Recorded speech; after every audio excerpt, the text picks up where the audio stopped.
Good morning and welcome to another fantastic episode of Daybreak. I'm your host, Brianna McCall, in for Taylor Fife. And I'm your host, Taylor Spirito, in for Delaney Baumus.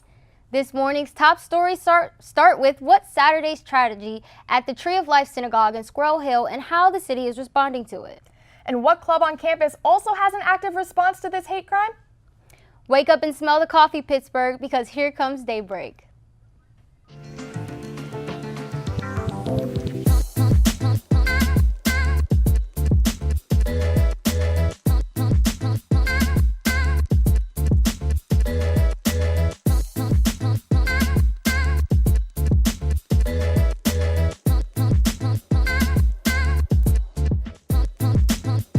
Start your morning with us, only on Daybreak.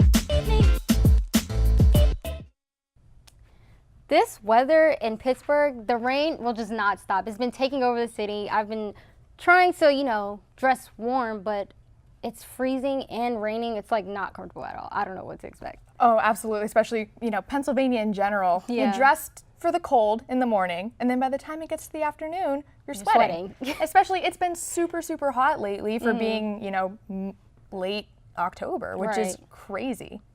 Well, Nicole has the weather for us. Nicole, what can we expect this week for weather? Hi everybody, so yes, that's true. You never know what you're gonna expect for these Pennsylvania days. So for Friday, we're gonna have a little bit of rain and it's gonna be a high of 59.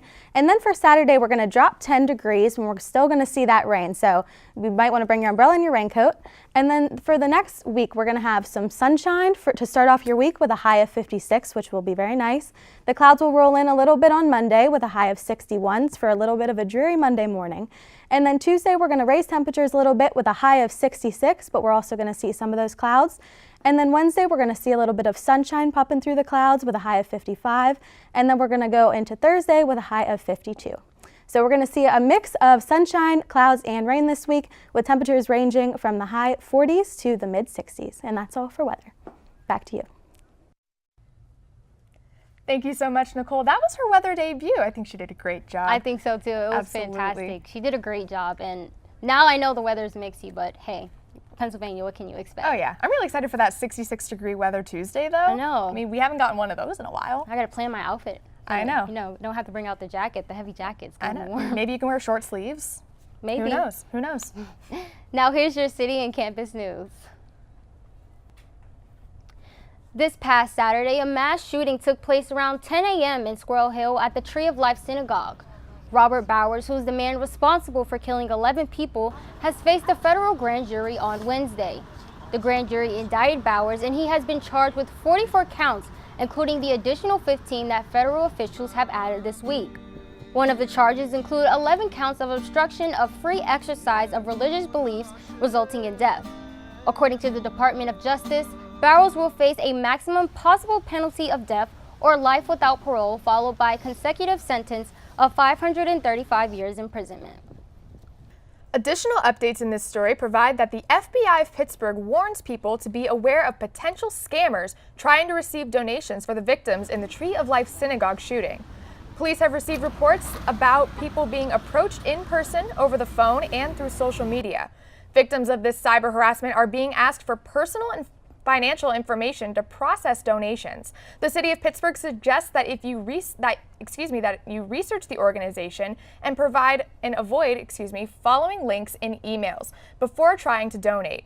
The FBI Internet Crime Complaint Center also asks that you contact them immediately if you receive any suspicious emails or receive fraudulent websites information. On a happier note, the Carnegie Library in Lawrenceville is holding their 8th annual Fall Festival and Art Auction this weekend. This event will take place tomorrow evening from 6:30 to 9:30 p.m. Admission is only $5 online or at the door, and entry for kids is free. At this event will be food, kids' activities, and raffle entry in a silent auction. All proceeds will benefit the Friends of the Carnegie Library of Pittsburgh. What club on campus decided to respond to Saturday's tragedy in a novel way? On Tuesday evening, I got the chance to see this response firsthand. Campus Cursive held a meeting in the Lawrence Hall lobby on Tuesday night, but this wasn't a regular meeting. They opened it up to anyone, and the letters were dedicated to those affected by Saturday's shooting at the Tree of Life Synagogue in Squirrel Hill. You never think it's going to happen to your community, and especially I know people on this campus. My church was heavily involved with that synagogue specifically. Campus Cursive President Allison Ritz and Vice President Grace Johns came up with the idea following Saturday's events, wanting to reach out to comfort those who need it the most. Allison was the one who initially birthed the event, but upon her bringing it up, I had contemplated bringing it up to her as well. So we messaged our club members, they were on board with it, and then I made the decision to post it on the crisis page on Facebook, and I think that's what got us the biggest outreach. Campus Cursive is in its second year as a club at Point Park, but it's already making a big difference. 79 letters were crafted as a result of this event, and many more are on their way. The goal of this event was to show those affected that they are not alone. My fear is that the people who have actually been affected by this event are going to fall on the back burner. When you come out to an event like this, when you write a letter in general, you're making a physical, tangible impact in the lives of these people. If there was a word to describe our campus, it would be community. And I think that's the most important factor in this event is for Squirrel Hill, for the Jewish community to know that we have a community that loves them and accepts them. We as Pittsburgh are feeling it as a family. We're feeling that tragedy. And if there's one message Campus Cursive would like to send out, it's to love and never hate. Reporting from the Lawrence Hall lobby for UView Television, I'm Taylor Spirito. Can I just say, it was so nice to be able to go to that Campus Cursive event and see the reaction to this, tragedy that happened in Pittsburgh, and see the positive message that they were trying to spread, not just on campus, but with the victims of the shooting. It was so lovely to see Point Park students coming together to make that difference. Yes, and not even just Point Park, the whole entire city has come together. There's been a whole bunch of events all over the city, right in front of the synagogue in Squirrel Hill. It's nice to see everybody come together and, just show the grieving in a more positive way, with the tragedy that had happened this past weekend. Absolutely, and there was even a vigil held in Village Park on Monday night by some of the COPA students, and I walked by, I had somewhere to be, but I walked by and they were singing Lean on Me by Bill Withers together, and all had their arms around each other, so that was super nice to see, and like you said, the entire community of Pittsburgh is coming together to support the victims of this shooting. Well, coming up after the break, what was the result of the Browns and Steelers game on Sunday? And how Apple has been fixing these the tragic events, with the Apple Watches that have been upsetting their users. Stay tuned, because you'll find out all that and more after the break.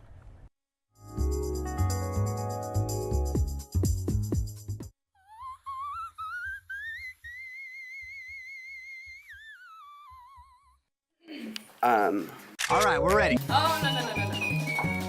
You are right here. Is the win really necessary, guys? We need the win. Okay. You go today. It's awful. You. That's awful. Okay, I need someone to make me laugh.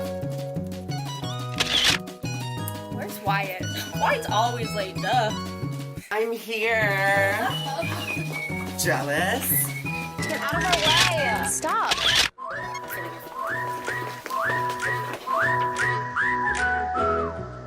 Cool. Okay. And now, we're smiling. There's a lot of noise going on. A lot of noise. 3, 2, 1. Here at the Pioneer sideline. We covered the real sports.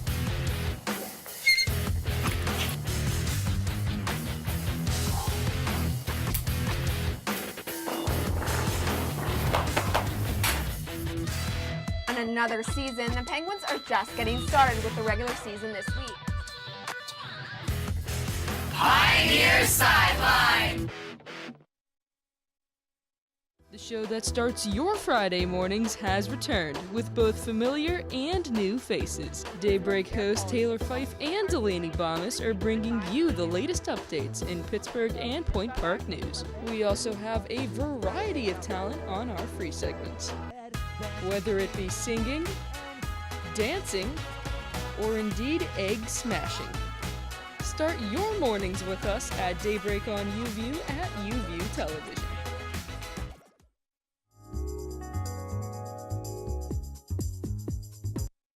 Welcome back to Daybreak. I'm Lindsay Carson with your latest regional sports update. The Pittsburgh Steelers played against the Cleveland Browns last Sunday, and for Steelers fans, it went a lot better than the first bout for these two at the beginning of the season. At the end of the first quarter, the Browns were in the lead with a score of 6-0. Then during the second quarter, Antonio Brown scored 2 touchdowns, giving the Steelers the lead with a score of 14-6 at the end of the first half. The Steelers kept that lead, ending the third quarter with a score of Steelers 23, Browns 12. James Conner scored 2 touchdowns during the second half, and the game ended with a score of Steelers 33, Browns 12. If you want to see the Steelers play again, tune in this Sunday, November 4th at 1 p.m. to see them play against the Baltimore Ravens. This is certainly a game you won't want to miss. Moving from the gridiron to the ice, the Pittsburgh Penguins faced off against the New York Islanders at PPG Paints Arena on Tuesday, October 30th. The first period ended with a score of 2-2 with goals scored by Penguins players Dominic Simone and Sidney Crosby and Islanders players Andrew Ladd and Brock Nelson. The Islanders dominated the second period with 1 goal scored by Matt Martin and 2 goals scored by Jordan Eberle, making the score Islanders 5, Pens 2 at the end of the second period. During the third period, Evgeny Malkin scored for the Penguins, tightening up the Islanders' lead a bit, but then former Penguin Tom Kuhnackel scored for the Islanders, securing their win with a final score of Islanders 6, Pens 3. The Penguins play again tomorrow evening, November 3rd, against the Toronto Maple Leafs here in Pittsburgh at 7 p.m. All right, Lindsay, I just want to backtrack a little bit back to the Steelers and James Conner. When it comes to him, we've always been talking about Le'Veon Bell and what he's been doing in his absence, but I want to talk a little bit about how James Conner is from Pennsylvania. He went to the University of Pitt and played football there, and now he's playing for the Pittsburgh Steelers. What does that mean for someone like him who was born and raised in the state of Pennsylvania to be able to play for this team and give them a little bit of hope following the events on Saturday? I mean, I can imagine he's really excited about that. I'm sure he grew up a Steelers fan, and I know he's talked about what it was like to play at Heinz Field during college and how it's just really excited to play there professionally now, and he's doing really well, so I imagine he's super happy about the success that he's having. That's it for sports. Let's turn it over to the Daybreak News Desk with Andrew Brinker. Andrew, what's the latest in national news? Thanks, Lindsay. President Donald Trump is planning to end birthright citizenship in the United States. In an exclusive interview with HBO on Tuesday, President Trump revealed his plans to sign a new executive order that would effectively phase out birthright citizenship in his newest push for harsher immigration policy. Established in the 14th Amendment, birthright citizenship says that any child born in the United States is a citizen, no matter their parents' citizenship status. The president lashed out in the interview, expressing his anger with the policy, saying, quote, "We're the only country in the world where a person comes in and has a baby, and the baby is essentially a citizen of the United States," end quote. Trump continued, saying, quote, "It's ridiculous, and it has to end." The president also spoke out on Twitter Wednesday, again attacking the 14th Amendment policy, saying, quote, "So-called birthright citizenship, which costs our country billions of dollars and is very unfair to our citizens, will be ended one way or another." Well, according to the New York Times, legal scholars are saying now that the president does not have the power to override the policy with an executive order, as executive action cannot overturn the Constitution. However, President Trump again took to Twitter Wednesday to defend his plan, claiming that birthright citizenship is not established in the 14th Amendment, citing the phrase, "subject to the jurisdiction thereof."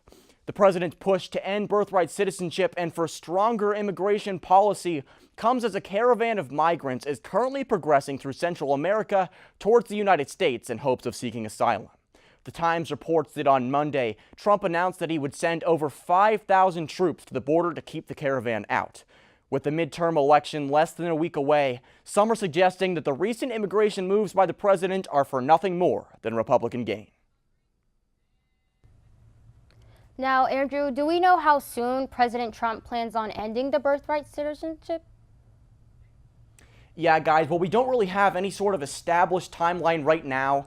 Trump initially introduced the policy 2 years ago on the campaign trail, and then he sort of fell silent about that for the next 2 years, the first 2 years of his presidency. But then again, in that interview with HBO on Tuesday, he reintroduced the policy, a lot of people are saying, because of that caravan of migrants heading towards the United States. And that's it for national news. Let's send it over to Haley Keys for the timeliest tech news on Daybreak. Haley? Thanks, Andrew. Pizza Hut is about to hit the road, and not in the way many people are expecting. The popular chain has plans to create a robot that will cook the pizza on the way to the customers' homes. According to USA Today, this idea will be revealed in further detail at the Specialty Equipment Market Association's annual show in Las Vegas. While this idea has yet to be tested, it fits in with the latest high-tech food delivery craze. On top of the new robot, Pizza Hut also introduced the idea of drones bringing the food to doors.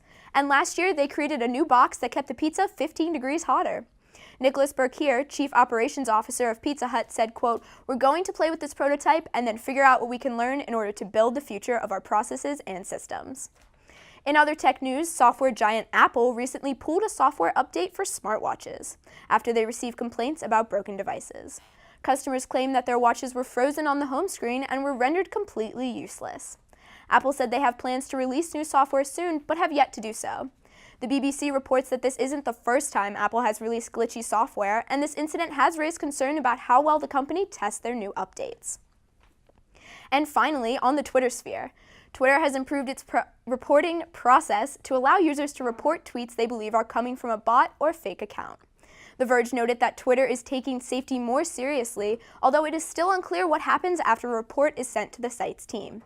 In a tweet, Twitter claimed, quote, "Activity that attempts to manipulate or disrupt Twitter's service is not allowed. We remove this when we see it." This new feature is only 2 days old, so it is hard to determine if any significant progress has been made. Now, how can people notify Twitter to let them know if they've seen a fake account or a bot that's been lurking on Twitter? Yeah, so basically it's really simple. All you have to do is go to the specific tweet or account and you hit report, and a drop-down thing comes down and you can hit suspicious or spam. And when you do that, you can actually type in why you think the account or tweet is suspicious. And that's just another way Twitter is making it more user-friendly. It's pretty nifty if I do say so myself. That's all for tech. Let's catch the juiciest entertainment wrap-up with Sarah Ray Wisniewski. What's good, Sarah Ray? That's right, Haley. It's the moment we have all been waiting for. Justin Bieber has finally cut his hair. Now, this may seem to be not that big of a deal, but Beliebers are going wild for Justin's new do. According to Cosmopolitan, Bieber has been rocking his long locks since the start of summer.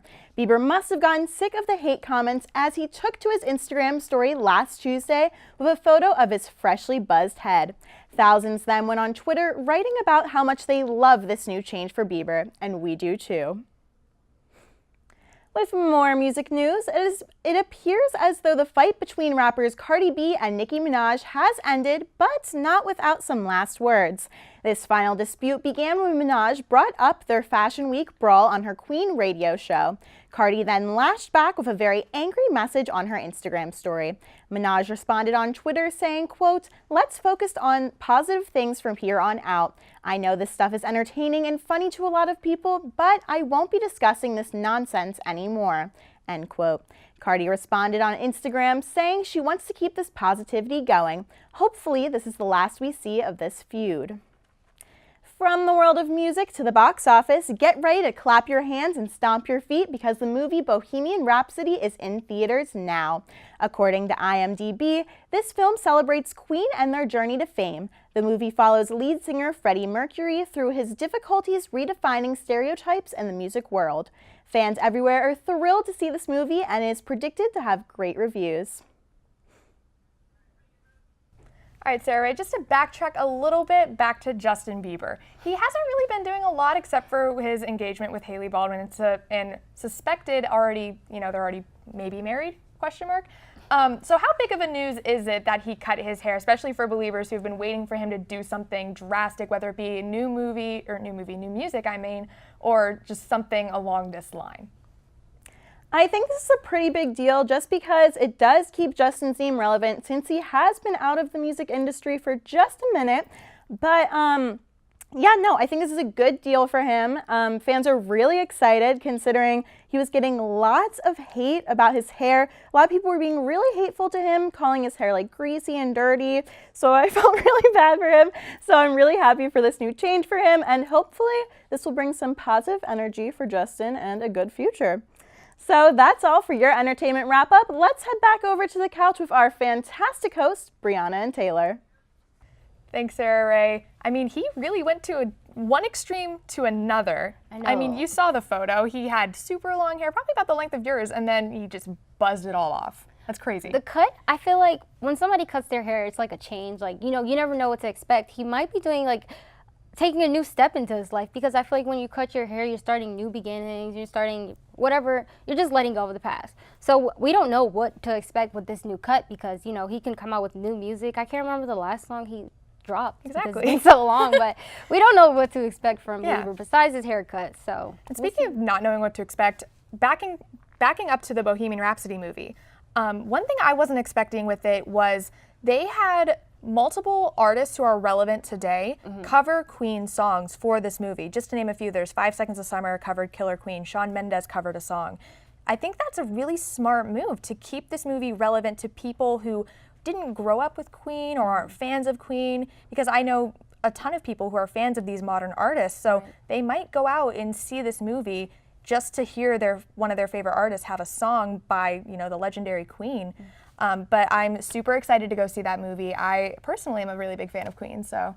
I think it's a great idea for them to bring in modern day artists, because like you said, not a lot of people will know about Queen or haven't grew up with them. So you never know, like the modern day artists could bring in more viewers, which can help the movie. Absolutely, it's a great way of expanding their target audience. All right, stay tuned to find out what's happening after the break and how Point Park Police respond to the tragedy that happened on Saturday. You won't want to go anywhere.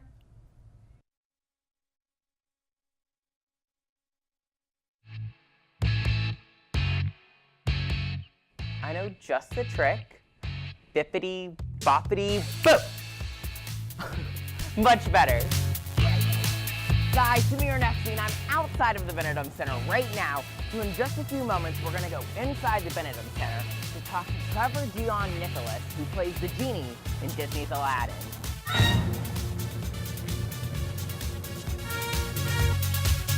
I'm Samir Nesby giving you the theatrical scoop for the Berg.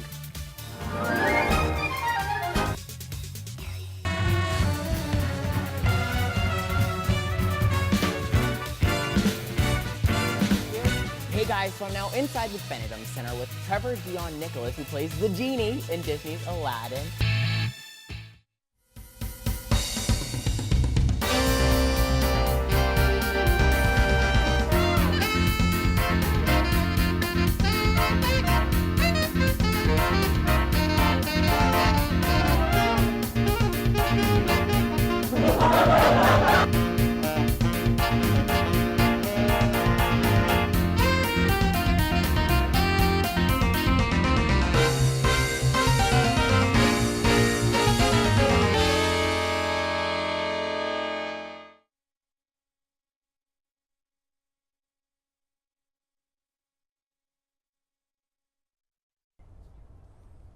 Welcome back to Daybreak. We're here with Sergeant Mays from Point Park Police, who's here to talk about the tragedy that happened in Squirrel Hill on Saturday. So, how long have you been working with Point Park Police? I've been with Point Park for 7 years. I've been a police officer for going on 13 now. Wow, some time. It's a little bit of time. The incident that happened on Saturday, how soon did the city police get in contact with Point Park Police to let you know the situation was happening? Immediately. Our radios are linked to the city police radios, and we heard they call for code 3, which is officer down in need of all immediate assistance. So as we heard that call, we were immediately notified. At that point, we immediately notified Chief Bisong, what was happening. In regards to that, how closely does campus police work with the city police? Like you said, you heard them call for help, but does that connection with them change in a wake of a tragedy like this? We work very closely with them. Our jurisdiction is intermingled with the city of Pittsburgh. Obviously, we're in the central business district of downtown, so we work closely with the city. We train with the city in active shooter training and various other training throughout the year. If the incident would have been centrally located to our campus, our jurisdiction, then it would have changed at that point. But since it was quite far from our campus, it didn't change in that immediate incident. So what measures are campus police taking to make sure that an incident like this doesn't happen on campus? And that's all we think about, making sure something serious doesn't happen. And we're very confident in our security policies, our security preparation, our training, our planning. Officers train extensively on both active shooter training and then various other firearms training throughout the year. So after the shooting, when you guys were notified, how soon did you notify everybody on campus to let them know like they were safe or like out of the area of threats? Chief Bisong, again, was contacted immediately. He's our liaison to the university administration. Administration was notified immediately. And then I don't know the exact time, but Dean Palos sent out an email to all staff, faculty, and students, advising them there was no immediate threat to campus. But as we were monitoring the situation, we knew there was no immediate threat to Point Park. Now, I know that you guys have Point Alert. Yes. Do students receive that message through Point Alert, or was it just via email? This one was just via email. Point Alert is dictated on certain incidents. If it was closer to campus, would require Point Alert. But since it was not close to campus geographically, that we don't send out a Point Alert at that time. Okay. So are you guys concerned about the safety of the university, being that we were about like a 15-minute range outside of Squirrel Hill? Are you guys concerned that something like this can happen on campus, and like, are you worried about the safety of the students and anybody on campus? We're always concerned, but we're quite confident again in our security policies, our security procedures, and the training and planning that we've established. We can't stop anything from happening if it's going to happen, but we can certainly mitigate those threats, and we can stop it in the moment, through a quick response. If an event like this were to happen on campus, what would be the first steps to ensuring that everyone made it out safely? If an event like that were to happen, we would either look into lockdown or evacuation, which lockdown is one click of a button to lock down campus buildings. They are, should be locked down now, with card access, and then possibly evacuation. But our officers are trained to go direct to threat, so we're not waiting for a SWAT team to come. Our officers are going to be the first officers on scene and taking that threat and neutralizing the threat as quickly as possible. And the city police would also be involved, like you said, you work closely with them. So. Yeah, certainly. The incident in Squirrel Hill, you had City of Pittsburgh Police, Allegheny County Sheriffs, Port Authority Police, various other departments responded to that threat, and that's how any major incident is going to be. You have officers responding from various agencies, municipalities, coming to your scene. All right. Well, thank you very much, Sergeant Mays, for coming out. We really appreciate you coming here and assuring all of us that we'd be safe if an event like this were to happen on campus. Thank you very much. So thank you guys so much for watching Daybreak. Be sure to check out the clips from today's episode on UView on Facebook or at UView television pages. That's it for Daybreak. Tune in next week for the news you need. I'm your host, Taylor Spirito. And I'm your host, Brianna McCall, hoping your news is good news.